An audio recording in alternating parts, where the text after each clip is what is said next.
Good evening everybody and welcome back, or welcome to the KP Kingdom channel. I am your host, the KP King himself, and today I'll be talking about my Dream Spinning Ranunculus Ahsha deck profile fit for the October 2020 meta. Now this deck is one of my favorites out of the Try 3 box. For those of you who do not know, I did a trial deck unboxing of Ahsha a while ago, and I talked about so much how I love that deck because before Standard in the G era, I was a Neo-Nectar main, and Ahsha was just my main deck, and it was a deck that I wanted to play a lot, but you know, when you're a kid and you don't have the money to, build the deck the way that you wanted to, I was never able to get to fully enjoy the experience. But now that I'm older and I can invest in the game a bit more, I built the Dream Spinning Ranunculus Ahsha deck, and I was really happy to play this deck and feel like I could play this deck to its full abilities and go all out with this deck. So this is the deck that I've built, and I'm really happy and excited to show you guys what interesting things and ideas I have for the deck that I put in here to make it fit my play style best. So without further ado, let's begin. Alright. So here we are, Dream Spinning Ranunculus Ahsha herself. The main grade for the deck and the MVP turned out in Standard. So Dream Spinning Ranunculus Ahsha, for those of you who do not know, has the ability to Soul Blast 1, retire 2 of your plan tokens, get you an Ahsha Flower Fairy token, and then her other ability is during your turn, you get 10,000 power and +1 critical if you have 2 Ahshas in play. Now you're probably wondering, well, how does all this synergize together? Well, the Ahsha Flower Fairy token, as featured here, is essentially an Ahsha clone. Sticking with its old theme of calling out units that have the same name, the Ahsha Flower Fairy token has the ability to essentially copy the Vanguard version of Ahsha and everything that she can do. So this first ability just allows you to power up and add critical to it to make your Ahsha Flower Fairy tokens on the rear guard more threatening. This deck has a lot of power behind it, it has speed, it's amazing at going first, and essentially can be a blitz deck and can kill your opponent on the first time that you see Ahsha, if you play your cards right with the right amount of luck, of course. 4 copies of Ranunculus Flower Main Ahsha. So of course I had to keep the OG in there, the one who started it all, who led Neo-Nectar to the way in the G era, the original Ranunculus Flower Main Ahsha. So this one essentially does the same thing as the other Dream Spinning Ranunculus Ahsha.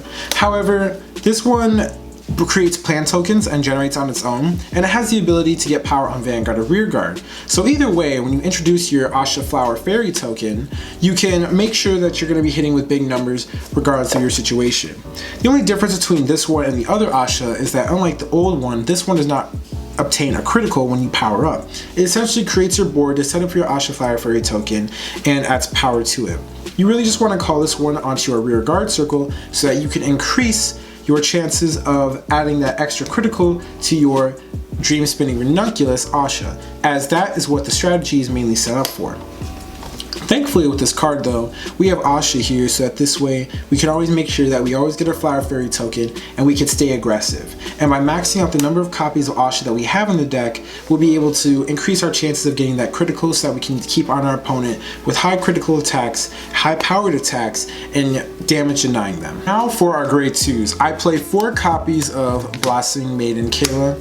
For all my G players, I know that this is bringing back memories if you play Neo-Nectar like I did, but Bloxy, Maiden, Kayla is an interesting unit and a very important unit to play in this period of time with the way that the game is and all the retiring that we have.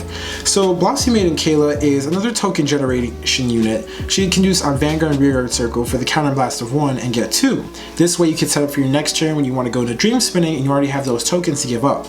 She also helps set up with our early offense, as you can call not the Flower Fairy tokens, but tokens to the Rear Guard circle, make their own column, and create a 10k attacker if you want to go in for the rush style to kill on your next turn and go into Dream Spinning. But the main reason why I like her now, an ability that I should have paid attention to more earlier, was her Rear Guard ability, which essentially means that if you have a Rear Guard that has the same name as your Vanguard, she cannot be retired by card effects, and she gets 5,000 power consistently. So combined with another card that we have in the deck, this card essentially 9 times out of 10 will always be a 15k booster that can't be retired by your opponent's card effects. And there's actually a special ruling that I wanted to stay with concerning Blademaster. Essentially speaking, if you had a board like this and you had Blademaster go, everything will retire at once. So because you had 2 units already in play, and then this card here, these would actually retire. And then because at the time you had 2 units that had the same name as your Vanguard, she would actually stay, because she cannot be retired if you have 2 units that have the same name as your Vanguard. So that makes it difficult for the Blademaster player, because now they always have 1 rear guard that can stay on the board. For our next grade 2, we play 4 copies of Osmanthus, Maiden, Anoma. So in my last deck profile of Ahsha, for those of you who do not know, I had one. I had another deck profile, and originally I did not play this card. And the reason why is because on my original deck profile of Ahsha, all I wanted to do was just blitz, go in, and kill. But then I learned that when you blitz so early, the problem with that is that it's a blitz, so you're going to use all your resources to try and kill your opponent on that turn. And if they survive, then you essentially give up your entire defense and you have to rebuild, and recovery made that extremely hard. But not with Anoma. Now that we have Anoma, we have a card that lets us draw and build up plant tokens, but I like it for other ability, which essentially, like I said, allows your other units like Kayla or many other units that we have in the deck to become boosters if you have a Vanguard with the same name. So overall, this card does help with our aggression and helps with our card advantage, so it was just an all-in-one that I overlooked originally. But I'm glad to say that I corrected myself on my mistake, and this card helped me out so much in so many games, and I honestly feel like she's a staple for the deck, in my opinion. But I've seen some unique variants, and I can completely understand if you don't want to play her. Finally, for our last grade 2, I played 3 copies of Rindo Gentitane Musketeer on Tarot. So I still do play on Tarot. I don't play him at 4 anymore because he's a 5k unit and he's really only good for those Ahsha kill turns. But he essentially still serves the same purpose on your Ahsha kill turns. You're going to call him out while you have at least 3 tokens in play on your Spinning Ranunculus Ahsha. Then you'll have your Flower Fairy token, or you'll just have another Ahsha in play and stack this unit up. You'll have her be stacked by him. You can get the max I've gotten off this card from just having 3 tokens and then him in play with 15,000 power, and that helps out a lot, especially when you're sitting on a Force 1 or if you want to go Force 2, because you can choose to go Blitz sometimes.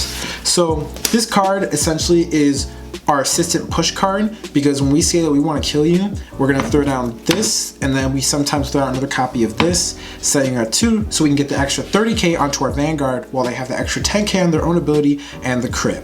So in my opinion, this card is more of a flex spot now.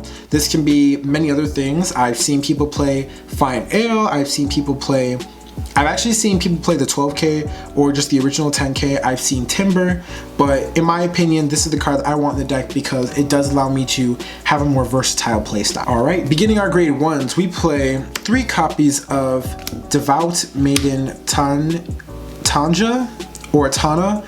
We play 3 copies of her. I originally did not look at this card the way I should have, but I now respect this card a lot more for what it does. Thanks to Devout Maiden Tanya, if we have another unit that has the same name as our Vanguard, which will be that fairy token, my Vanguard gets 5,000 permanently on our turn. And thanks to this card just assists permanently in making sure that we can push with our Vanguard, because our Spinning Ranunculus Ahsha will always have 23,000, and then depending on if you go Force 1 or 2, she'll either be at 23 or 33, and then this extra 5k just puts her at that power number that makes it difficult to guard with, because that 5k is more devastating than you think by putting our Vanguard from 23 to 28. So now a Force player can use a 15k guard if you use a 20. If you have this on a Force 1, now your Vanguard goes from 33 to 38. So you now have to add an extra 20k and 10k just to get a 1 to pass on that attack. So originally I did overlook this card, but now I have a lot more respect for this, and I bumped her up to 3 in my current deck so we can deal with the really high powerful attacks and the extra cards in hand that people are getting from their defensive playstyles and decks. For my next grade 1, I play 3 copies of Maiden of Sweetberry.